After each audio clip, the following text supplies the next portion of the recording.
Bismillahirrahmanirrahim. Elhamdülillahi Rabbil alemin. Ve afdalus salati ve etemmu teslimi ala seyyidina Muhammedin ve ala alihi ve sahbihi ecma'in. Allahümme ahricna min zulumatil vehem ve ekrimna bi nuril fehem ve iftah aleyna bi ma'rifetil ilm ve sehil ahlaqana bil hilm ve cealna mimmen yestemi'unel kavle feyettebi'une ahsene. Aziz kardeşlerim, hepinizi Allah'ın selamı ile selamlıyorum. Allah'ın izni ve inayetiyle dersini yapacağımız eser, ekranda da göründüğü üzere Nubahara Püçukan, yani çocukların ilkbaharı. Değerli kardeşlerim, bu eser Kürtçe, Arapça manzumeli bir sözlüktür. 13 bölümden ibaret, toplamda 220 beyte sahiptir. Eserin sahibi 17. yüzyılda yaşayan Ahmed-i Khani rahimehullah'tır. Ahmed-i Khani miladi 1650 ile 1707 yılları arasında yaşamıştır. Aslen ailece Hakkari Çukurcalıdırlar. Fakat daha sonra Ağrı Doğu Beyazıt'a taşınmış, ilmi serüveninin ekseriyetini orada geçirmiş ve daha sonra Ağrı Doğu Beyazıt'ta vefat etmiştir. Aziz kardeşlerim, Ahmed-i Khani 33 yaşlarında bu eseri ele almış, yazmıştır. Bu eseri yazmasının sebebi daha yeni medrese eğitimine başlayan Kürt çocuklarına hem ana dillerine hakimiyetlerini sağlamak hem de Arapça ekseninde bir altyapı hazırlama amacı ile bu eseri onlara hediye etmiştir. Ahmed-i Khani, aziz kardeşlerim, Kürt İslam alimidir. Aynı zamanda mütefekkir, mutesavvıf, şair, edebiyatçı, tarihçi, astronom gibi ünvanlarıyla, vasıflarıyla ön plana çıkmaktadır. En önemli eserleri değerli kardeşlerim, Memuzin, Nubahara Püçukan, yani elimizdeki eser, Akida İmani, Çarkoşe eseri ve vefatından sonra derlenen şiirlerinden ibaret olan divandır. Değerli kardeşlerim, bu eserler içerisinde özellikle elimizdeki eser ile, yani Nubahara Püçukan ile Akida İmani, Doğu medreselerinde, Kürt medreselerinde günümüze kadar okutula gelmiştir.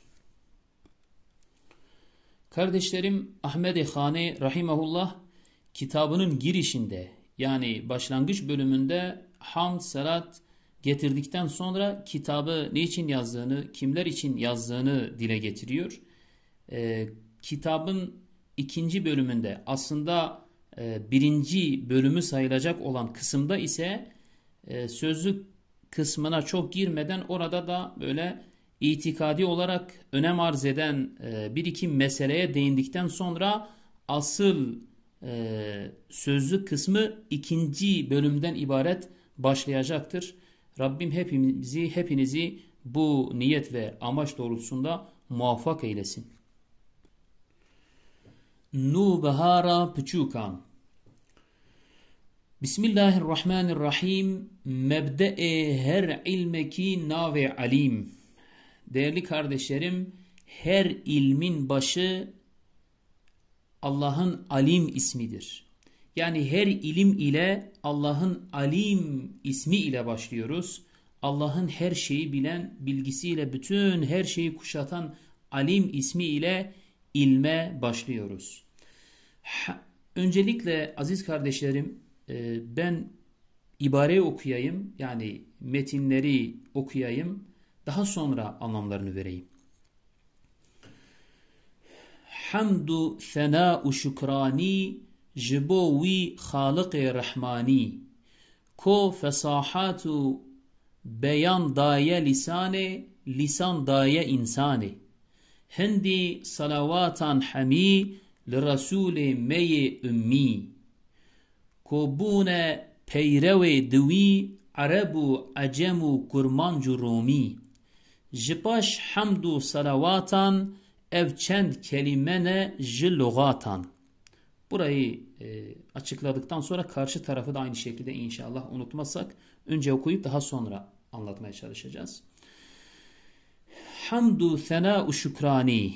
Bütün hamd, övgüler ve şükürler, teşekkürler jibo Halık-ı Rahmani.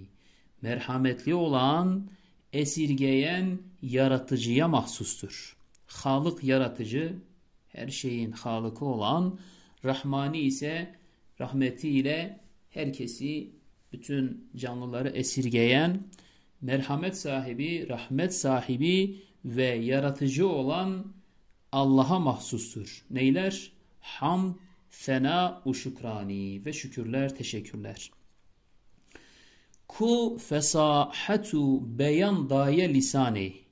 Öyle ki Allah Teala, bu Rahman ve yaratıcı olan Rabbimiz, fesahatu beyan, yani açıklama kabiliyeti, beyan etme, açıklama kabiliyetini vermiştir lisani, dile. Açıklama kabiliyetini dile vermiştir. Lisan daye insani, dili ise insana vermiştir. Yani açıklama kabiliyetini bahşettiği dili de insana bahşeden Allah'a hamdü senalar olsun diyor Ahmed-i Khani. Hindi salavatan hami, ne kadar salavat varsa tamamı. Hindi ne kadar varsa, salavatan hami yani tamamı, li Resul'e meye ümmi, bizim ümmi olan Resul'e olsun. Ümmi olan, okuma yazması olmayan peygambere olsun. Kardeşlerim, hepinizin malumudur ki Resul-i Ekrem Efendimiz ümmi idi. Yani okuma yazması yoktu. Bunu hem kendisi söylüyor. Diyor ki inna ummetun la nektubu ve la nahsibu.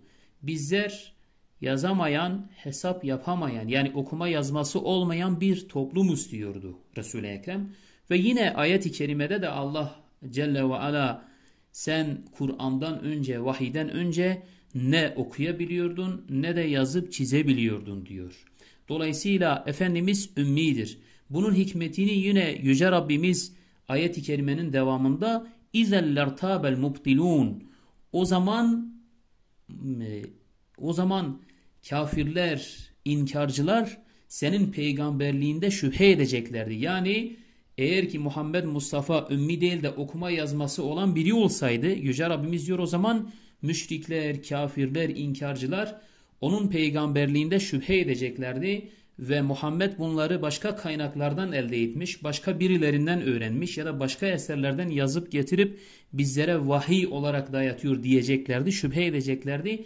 Bu hikmet gereği Resul-i Ekrem aleyhissalatu vesselam ümmi idi, okuma yazması yoktu. Dolayısıyla ne kadar salatu selam varsa ümmi olan Resul üzerine olsun diyor Ahmed-i Khani. Ko bune peyrewe dwi, ki ona tabi olmuşlardır. Ko bune peyrewe, peyre tabi olmuşlar. Dwi, ona, yani Resul-i Ekrem'e kimler ona tabi olmuştur? Yani nasıl bir peygamberdir onu diyor Ahmed-i Khani. Tabi olanlar Arabu, Acemu, Kurmancu, Romi. Arabu Araplardır. Acem, aslında normalde Acem dendiği zaman Arapların dışında kalan milletlerdir ama burada özel kullanmış, yani Farslardır. Araplar, Acem genel manada kullanıldığı zaman Arapların dışındaki milletlerdir. Ama burada Ahmed-i Khani Farslar üzerinde kullanmış. Resul-i Ekrem'e Araplar uymuşlardır, yani iman etmişlerdir. Acemler, yani Farslar iman etmişlerdir. Kurmancu Rumi, Kürtler iman etmişlerdir. Rumi de Türkler iman etmişlerdir. Peki bunların dışında başka kimseler iman etmemiş mi? Tabii ki de iman etmişlerdir ama toplu olarak, yani bir millet olarak mesela Arap milleti Resul-i Ekrem'e iman etmiş. Bu şekilde bilinir, bu şekildedir zaten. Millet olarak iman ettikleri için burada bunları dile getirmiş. Acem yine Farslar millet olarak, Kürtler de millet olarak, Türkler de millet olarak bu dine, bu peygambere iman ettikleri için Ahmed-i Khani rahimahullah burada öyle Resul ki ona Araplar, Farslar, Kürtler ve Türkler iman etmişlerdir diyor. Ve devam ediyor. Jibaş hamdu salavatan Bu hamd ve selavattan sonra, yani Allah'a hamd ettikten sonra, Resulüne selat getirdikten sonra evçend kelimenec lugatan, bu lügattan, sözlüklerden birkaç kelimedir. Yani kitabını kastediyor, yazacağı bu eserini kastederek diyor. İşte hamd ve selavat getirdikten sonra bu sözlükten birkaç kelimedir, sizlere öğreteceğim diyor ey çocuklar. Kardeşlerim, burada yine ibareyi önce okuyayım, yani beyitleri önce okuyayım, daha sonra anlamını vereyim. Ki okuyamayan kardeşlerimize daha da bir kolaylık olsun. Fik hıssın Ahmed-i Khane, nave nubahara piçukan dani. Ne jibo sahib revacan, belki jibo piçuke kurmancan. Veki ji Kur'an-ı xelas bin, lazime li sevade çavnas bin. Da bivan çend reş belekan, li wan tabiat melekan. Dere zihni ve beytin, herçi bixunin zahmet nebitin. Ümida me ji tıfalan, ko me amel betalan. De vakti devru dersan, bikin in'amu ihsan. Bi dua ve bir binin, Fatihan jimera bixuinin. Kardeşlerim, fik-i hıssın, yani karıştırıp bir araya toplamıştır. Daha doğrusu derlemiştir bu eseri. Kim derlemiş? Kim bu eseri bir araya getirip cem etmiş, derlemiş? Ahmed-i Khane. Ahmed-i Khane bunu derlemiştir. Fik-i hıssın Ahmed-i Khane, nave nubahara piçukan dani. Ve eserin ismini de Nubahara Piçukan, yani çocukların ilk baharı ismini vermiştir eserine. Peki kimler için yazmış? Eserini kimlere hediye ediyor? Kimler için yazmış? Yani asıl amaç kimler? Necbo sahib revacan. Revaçtaki kimseler için değil. Tabii kardeşlerim, şunu söyleyeyim. Bazı kelimelerinde bir iki bakış açısı mümkündür. Yani mesela bizler burada ne diyeceğiz? Necbo sahib revacan. Revaçtaki kimseler için değil. Yani okuma yazmaları, eğitimleri ileri seviyede olan kişiler için değil. Peki kimler için? Belki jibo piçuke kurmancan, belki Kürtlerin küçük çocukları için. Yani müptedi seviyesinde daha yeni ilmi eğitime başlamış, medrese eğitimlerine başlamış çocukların, Kürt çocukları için, onların küçükleri için diyor, bu eseri yazıyorum. Büyük yaştaki insanlar ya da ilmi seviyeleri ileri derecede olan insanlar için değil. Necbo sahibi revacan. Tabi revacan, sahibi revacan ilmi seviyeleri ileri derecede olan kimseleri de kastetmiş olabilir. Ya da dilleri revaçta olan kimseler için değil.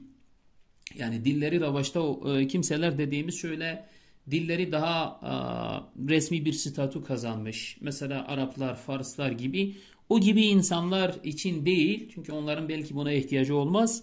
Daha çok böyle belki jibo piçuke kurmancan. Yani sahibi revacan iki şekilde de aslında düşünülebilir ama dediğimiz gibi ilk mana ileri seviyede bilgisi olan, ileri seviyede ilmi olan kimseler için de değil de Kürtlerin küçük çocukları için diyor. Biz bunu derledik. Veki Kur'an-ı halas bin, öyle ki Kur'an-ı Kerim'i bitirdikleri vakit lazıme lisevade çavnas bin, onların yazıyı öğrenmeleri gerekiyor. Okuma, yazmayı öğrenmeleri gerekiyor. Kur'an-ı Kerim'i bitirdikten sonra müptedi seviyesinde Arapça ilmine başlayıp öncelikle Kur'an-ı Kerim'i bitirdikten sonra ne gerekiyor onlar için? Lazıme lisevade çavnasbın. Lisevade yine dediğimiz gibi burada da iki şekilde belki düşünülebilir. Lisevade ya yazıyı öğrenmeleri gerekiyor. Yani okuma yazmayı, eğitimi, altyapı, eğitim noktasında yazıyı öğrenmeleri gerekiyor da diyebiliriz. Ya da lazım el sevade çavnasfın, toplumu bilmeleri gerekiyor. Belki o şekilde de mana verilebilir. Ama ağırlıklı mana birincisinde söylediğimiz gibi okuma yazmayı bilmeleri gerekiyor Kur'an-ı Kerim'den sonra.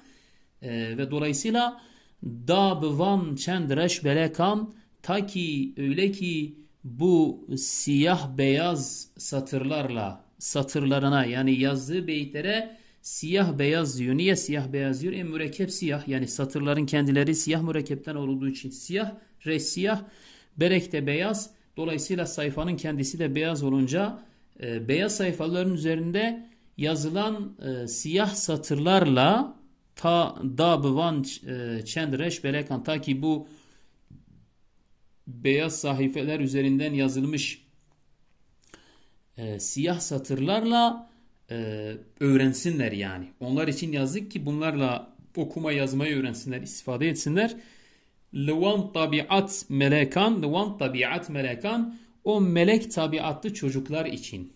Melek tabiatlı yani melekler gibi temiz bir tabiata sahip, melekler gibi masum olan o çocuklar okuma yazmayı öğrensinler diye bu siyah beyaz satırlarımızla biz bunu yazdık, dile getirdik diyor. Dere zihni ve bitin onlara zihin kapısı açılacak. Yani onların zihni ufuğu açılacak böylelikle. Herçi buhuynin zahmet ne bitin. Okuyanlar zorluk görmeyeceklerdir. Yani bu eserimizde onların zihin dünyaları açılacak, onların ufukları açılacak diyor Ahmed Khani. Herçi buhunun ve okuyan herkes zahmet ne bitin. Sıkıntı, zorluk bulmayacaklardır. Bu sözlüğümüz onlara yardımcı olacak. Dediğim gibi sözlük Kürtçe, Arapça aslında hem Arapça bir altyapı kişiye hazırlatıyor. Öyle bir altyapı hazırlıyor, oluşturuyor. Hem de ana dili noktasında da bir kabiliyet geliştiriyor. Onun için diyor ki bizim bu eserimizi okuyan herkes sıkıntı bulmayacak, zorluk çekmeyecek ve aynı zamanda zihin ve ufukları açılacak diyor. Devam ediyor.